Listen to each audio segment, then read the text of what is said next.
Oh, Sarap. pinakabahan ako. Ito ganito ka. Ate, kailan po inopen itong bakery ninyo? Tigong history dating 1970s pa. 1970. Sino po nagmamayari nito, ate? Aurea Gawidan po.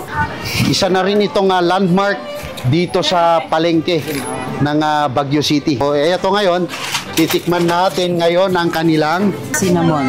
okay. Ay! Oh, brother, oh. Agblabлагak. Oh, kahit mo mga tinapay. Ilibre kayo kumamin eh. Ay, oh, sige.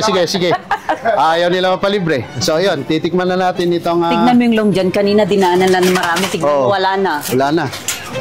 O, Ito tignan yung ko. superstar. Oh, mainit-init pa. So, kung masarap to, guys, libre to, ate. Uy! Mas Oo, sabi niya. Mas nadagdagan pa pag masarap. Okay, sige, tingnan natin. Covered with melted sugar, tama? No?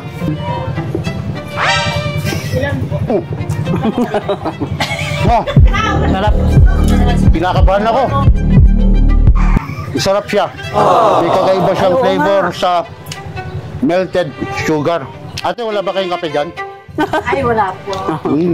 Soft drinks po, sir. Margie's Bakery dito sa Hanger Market dito sa Baguio. Sarap. So kung i-grade ko siya, 8/10. Asan yung 2? Pag nilibre nila, ayun, magiging 10/10. Dahil syempre, guys, pag mga ganitong negosyo, supportan natin, babayaran natin syempre. 40 lang, oh. Dinatagsan nila, ate. Bumili ka Napaubos na ito, naman, ate. oh. Ito naman, long dyan, 10 pesos isa. Sino ba mahilig sa long dyan? Sila!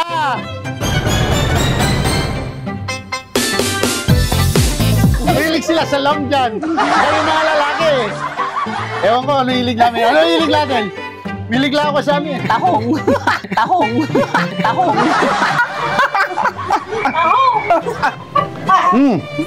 Sarap. Tikman ko nga rin. Sarap! Ate, hindi na namin to babayaran. Masarap eh.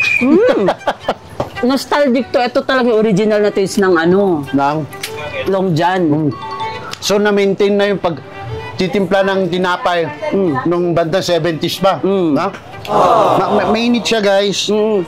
At matitikman din natin ito mamaya pag lumamig siya kung masarap pa rin. Pero pag mainit, pagka ano namin masarap siya. Ganun pa rin po yung lasa, pero tumigas lang po konti. Konti, oo. Okay.